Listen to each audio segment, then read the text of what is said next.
বিসমিল্লাহির রহমানির রহিম।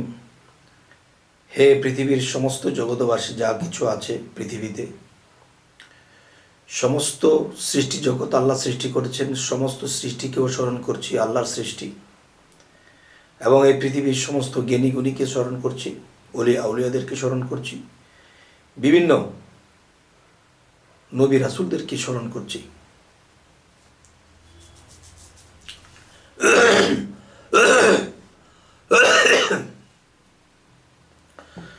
তবে এরকম সৃষ্টিকে স্মরণ করার কারণ হলো যে, দেখুন, সে কারণটি হলো যে শরীয়ত, তরিকত, হাকিকত, মারিফত। তো এখন শরীয়ত, তরিকত, হাকিকত, মারিফত এই চারটা মিলে মূলত একটা।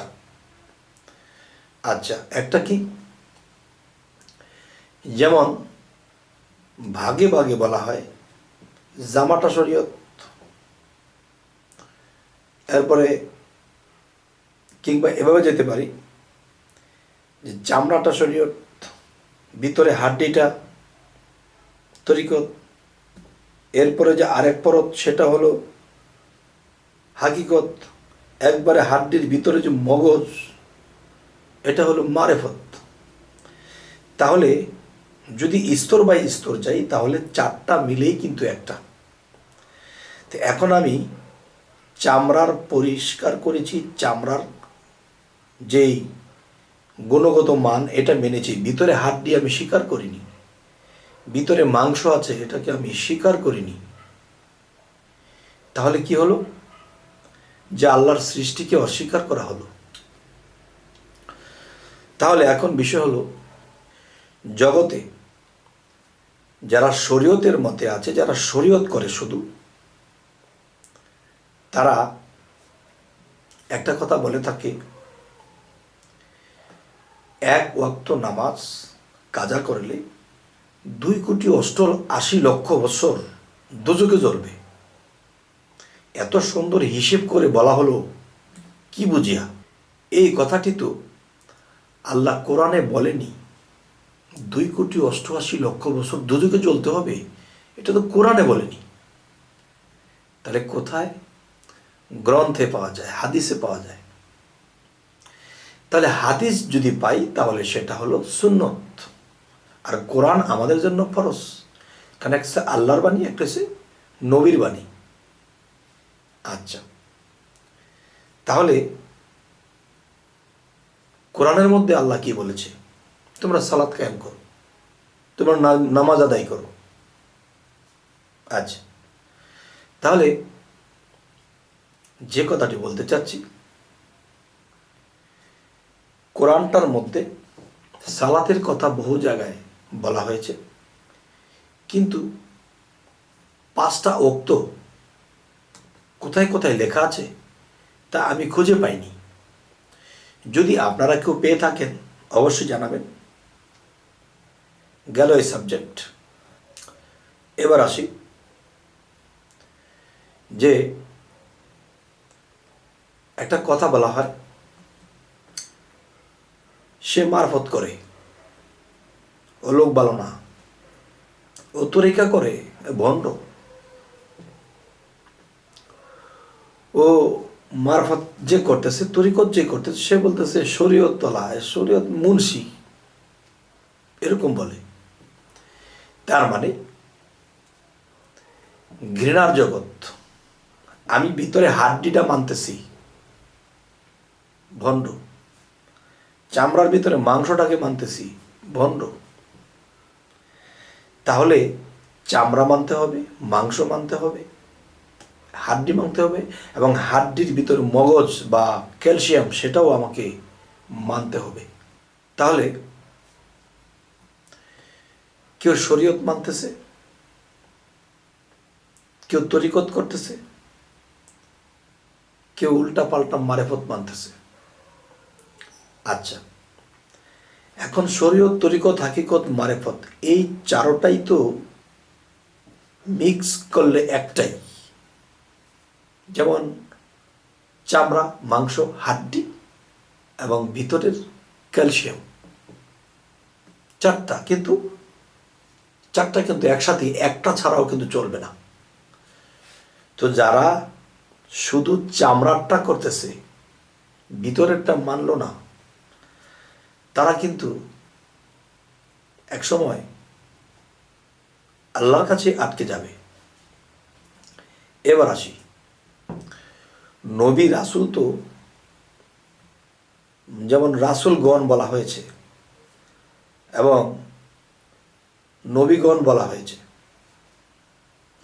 তো এখন দেখা যায় চারজন নবী শ্রেষ্ঠ। এই চারজন নবী শ্রেষ্ঠ, এই চারজন নবী কিন্তু তারা, এর মধ্যে চারজনের মধ্যে কি, হযরত মুহাম্মদ সাল্লাল্লাহু আলাইহি সাল্লাম, হযরত ঈসা আলাইহিস সালাম, হযরত মুসা আলাইহিস সালাম, হযরত দাউদ আলাইহিস সালাম, এই চারজন শ্রেষ্ঠ নবী। আচ্ছা, আমাদের নবী মুহাম্মদ সাল্লাল্লাহু আলাইহি সাল্লাম, ঈসা নবী সেও আমাদের নবী, মুসা আমাদের নবী, দাউদ আমাদের নবী। আচ্ছা, এখন 2,88,00,000 বৎসর দোজখে জ্বলতে হবে যদি এক ওয়াক্ত কাজা করা হয়। এটা কোরআনে নেই, হাদিস। আচ্ছা, এখন শরীয়ত যারা করতেছে নামাজি, তারা তরিকত যারা করে এদেরকে ঘৃণা করে এবং ভণ্ড বলে। তারা ভণ্ডটা কেন বলতেছে? আচ্ছা, একটা কথা বলি, নবীজি কিন্তু চারজনই নবীজি। ঈসা আলাইহিস সালামের শিক্ষা, কথা, ইনজিল, তার কাছে যে কিতাব নাজিল হয়েছে, তার শিক্ষার সাথে অন্য নবীর শিক্ষার মিল নেই। তার চরিত্রের সাথে অন্য নবীর চরিত্রের মিল নেই। তার জ্ঞানের সাথে অন্য নবীর জ্ঞানের মিল নেই। আচ্ছা, এবং হযরত ঈসা আলাইহিস সালামের সময় 5 ওয়াক্ত নামাজ ছিল না এবং 5 ওয়াক্ত নামাজ পড়েনি। তিনি নবী হলো কি করে? দাউদ আলাইহিস সালাম, তার সময় 5 ওয়াক্ত নামাজ ছিল না, তিনি তো 5 ওয়াক্ত নামাজ পড়েননি, তিনি নবী হলেন কি করে? হযরত মুহাম্মদ সাল্লাল্লাহু আলাইহি সাল্লাম, তিনি, তার যখন 52 বছর বয়স হলো, তখন আল্লাহ দাওয়াত করেছে, আল্লাহর বাড়িতে গিয়ে দাওয়াত, সেই দাওয়াতে গিয়েছে, আরশে আজিমে আল্লাহর সাথে সাক্ষাৎ বা মেরাজ হয়েছে। তখন সেই মেরাজ থেকে যখন আসবে, তখন হাদিস বলে 5 ওয়াক্ত নামাজ নিয়ে এসেছে। আচ্ছা, নিয়ে এসেছে 52 বছরে, তারপরে নামাজকে পড়েছে বা শিক্ষা দিয়েছে বা বিতরণ করেছে। তাহলে তিনি নবুয়ত যখন লাভ করেছেন, হযরত মুহাম্মদ সাল্লাল্লাহু আলাইহি সাল্লাম, তিনি কিন্তু নামাজ বাদেই পেয়েছে। তিনি যখন, তার উপর কোরআন নাজিল হলো, তখনও কিন্তু নামাজ বাদেই কোরআন পেল। জিবরাইল তার কাছে নাজিল হলো, তখনও কিন্তু নামাজ বাদেই এসেছে। তাহলে আল্লাহর সাথে মেরাজ করেছে, মেরাজ করে পরে নামাজ এনেছে। তাহলে আগে যে কোরআন লাভ করেছে, নবুয়ত লাভ করেছে, নামাজ ছাড়াই তো। আচ্ছা, হযরত ঈসা আলাইহিস সালাম, তিনি 5 ওয়াক্ত নামাজ নেই। দাউদ আলাইহিস সালাম, তিনি 5 ওয়াক্ত নামাজ নেই। মুসা আলাইহিস সালাম, তার 5 ওয়াক্ত নামাজ নেই। তারা নবী হলো কি করে? আবার আল্লাহ কি বলেছে? এই চারজন নবী শ্রেষ্ঠ। আমি তো বলতেছি স্পষ্ট যে এদের তো 5 ওয়াক্ত নামাজ ছিল না। আচ্ছা, তাহলে আমি এখন বলবো কি, যে এই পৃথিবীতে বা এই বাংলাদেশে অনেক মানুষ আছে, পাঞ্জাগানা 5 ওয়াক্ত নামাজ পড়তেছে ভালো, আরেক দল আছে নামাজ পড়ে না, কিন্তু নামাজ পড়ে না, সে কিন্তু অন্য একটা ইবাদত করে, অন্য কোনো সাধনা করে। যদি কেউ বলে সাধনা আবার কি, তখনই আমি বলবো সূরা ইনসিরা, সূরা সাফফাত এর মধ্যে আল্লাহ বলেছে, যারা আমার পথে সাধনায় আত্মনিয়োগ করে আমি তাদেরকে পরিচালনা করি। যারা আমি আল্লাহর পথে সাধনায় আত্মনিয়োগ করে আমি তাদেরকে পরিচালনা করি। আবার আরেকটিতে বলেছে, যখনই অবসর পাও সাধনা করো। তাহলে আল্লাহ যে বলল সাধনা করার কথা,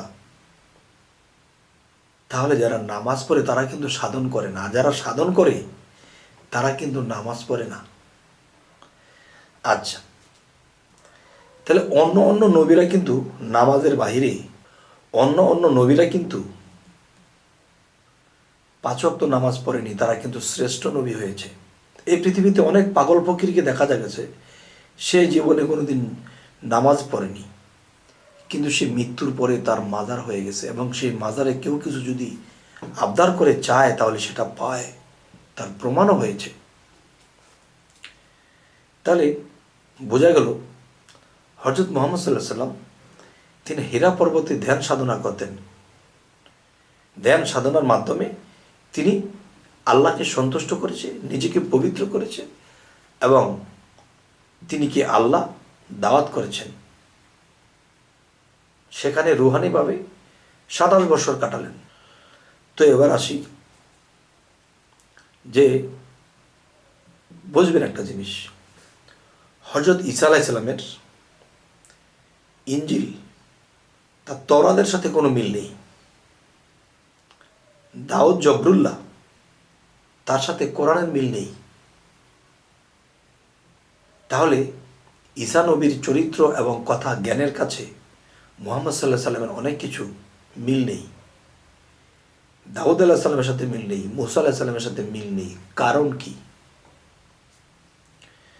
কিন্তু চারোটা কিতাবই শ্রেষ্ঠ, এবং ইমানে মুফাসসাল পড়তে গেলে যে এই 4 কিতাবের উপর ঈমান আনিলাম, 4টা আসমানি কিতাবের উপরে ঈমান আনিলাম, এবং রাসূলগণের উপর ঈমান আনিলাম, তাহলে যাদের উপরে কিতাব নাজিল হয়েছে আসমানি কিতাব, কারোর সাথে কারোটা মিল নেই। তো কারণ কি? এর কারণ হলো, আপনার ঘরে আপনার 4টা ছেলে সন্তান আছে। একটা ছেলে সন্তানকে আপনি বিজ্ঞান শিক্ষা বা বিজ্ঞান পড়ার মধ্যে দিয়ে দিয়েছেন, সে বিজ্ঞানী হবে। আরেকটা ছেলেকে আপনি ডাক্তারি পড়তে দিয়েছেন। আরেকটা ছেলেকে আপনি,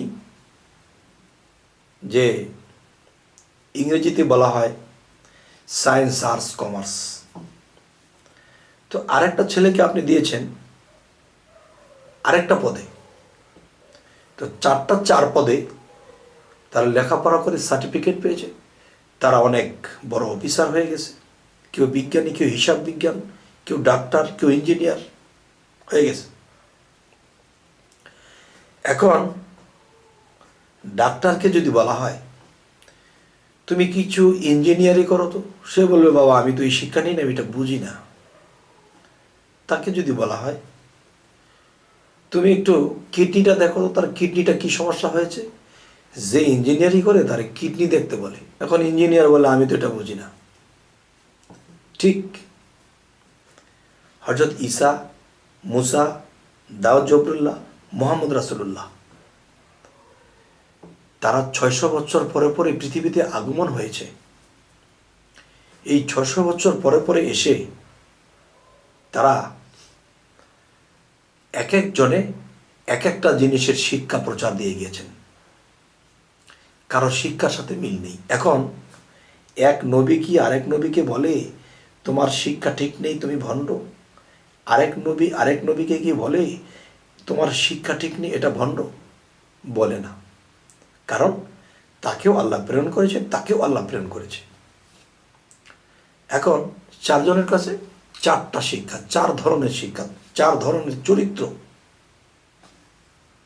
তখন আমি বলতে চাই, আপনার ছেলেকে যখন ডাক্তারি বানিয়েছেন, সে ডাক্তারি মানুষের চিকিৎসা করে, ইঞ্জিনিয়ার, সে বিল্ডিংয়ের বড় বড় বিল্ডিংয়ের ইঞ্জিনিয়ারিং করতেছে। তাহলে ইঞ্জিনিয়ারকে ডাক্তার বলতে পারবে না তোমারটা ঠিক না, তুমি ভণ্ড, তোমার পথ ভালো না। এবং ইঞ্জিনিয়ার বিজ্ঞানীকে বলতে পারবে না তোমার এইগুলো হচ্ছে না। তাহলে এখন এই জগতে বর্তমানে যারা তরিকত করতেছে, শরীয়তের লোকে বলে ভণ্ড, তরিকা লইছে কই ভিড় ধরছে, সে বলতেছে গাধা, বুঝে না একজন একজনকে। তাহলে শরীয়ত, তরিকত, হাকিকত, মারিফত, এই চারটা দেশ যে লাভ করেছে, বুঝতে পেরেছে, সেই হলো একজন আল্লাহর প্রিয় ব্যক্তি, সেই একজন আউলিয়া, সেই একজন মহামানব, যে চারোটাকে বুঝতে পেরেছে, চারোটার মতে চলতেছে। তো আজকে এই কথাগুলো আপনাদেরকে কি বোঝাতে চাইলাম অবশ্যই আমাদেরকে জানাবেন, এবং সামনে কি ধরনের আলোচনা চাইছেন জানাবেন, এবং আমাদের চ্যানেলটির অবশ্যই সাবস্ক্রাইব করে নিন, পরবর্তীতে যেন ভালো আলোচনা এনে দিতে পারি। তো সকলেই ভালো থাকবেন। আল্লাহ হাফিজ।